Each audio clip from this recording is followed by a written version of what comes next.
আসসালামু আলাইকুম, welcome back to my channel. আজকে আপনাদের আমি ইলিশ মাছ এবং চাল কুমড়ার একটি রেসিপি করে দেখাবো। প্রথমেই দেখাচ্ছি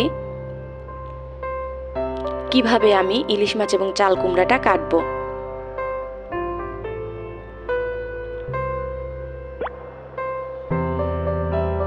আমি এখানে কচি দেখে একটা চাল কুমড়া ব্যবহার করছি, কারণ এটা রান্নার জন্য খুবই গুরুত্বপূর্ণ।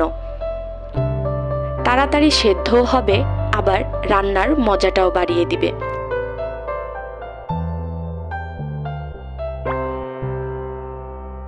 আপনারা দেখতেই পাচ্ছেন চাল কুমড়াটা আমি ফালা করে কেটেছি।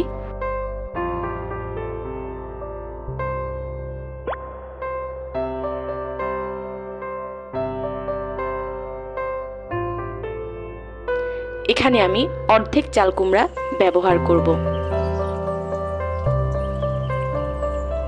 এ পর্যায়ে আমি ইলিশ মাছটা কেটে নিচ্ছি।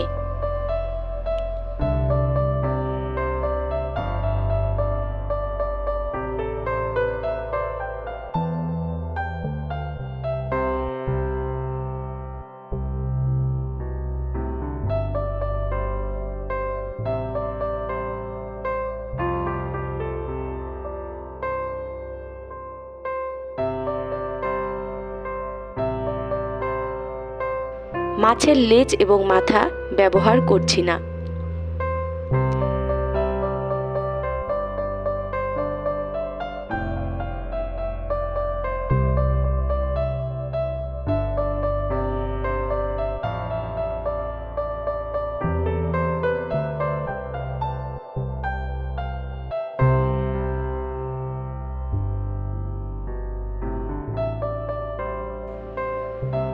মাছটির মাঝখানে 6 টুকরো হয়েছে।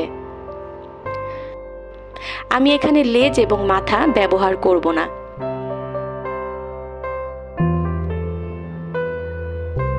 এ পর্যায়ে মাছ কাটা শেষ। আমি এখন মাছগুলো ধুয়ে নিচ্ছি।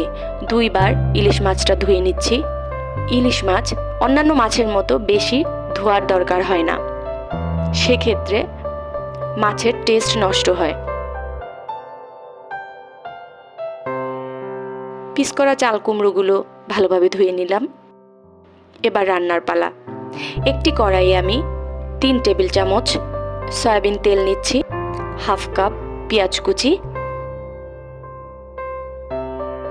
3 থেকে 4 টুকরা বড় রসুনের কোয়া ছেঁচে দিচ্ছি,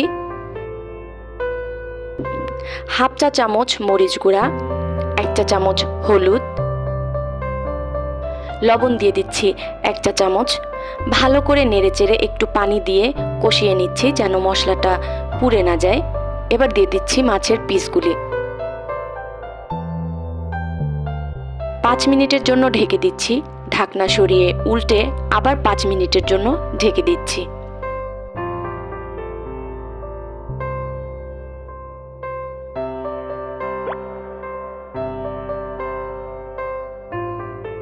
এ পর্যায়ে মাছগুলো ভাজা প্রায় হয়ে গেছে।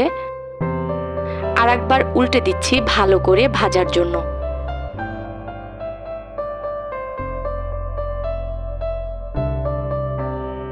ভাজা মাছগুলো নামিয়ে নিচ্ছি। এই মশলার ভিতরে দিয়ে দিচ্ছি চাল কুমড়োর পিসগুলি।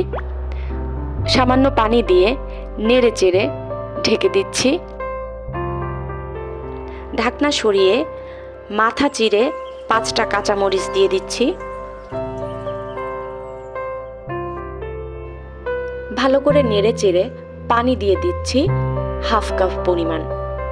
আপনারা চাইলে আপনাদের টেস্ট অনুযায়ী মশলা এবং ঝাল কমিয়ে বা বাড়িয়ে দিতে পারেন। এখানে বেশি ঝাল বা মশলা ব্যবহার করছি না, কারণ এই খাবারটা আমার বাচ্চাও খায়।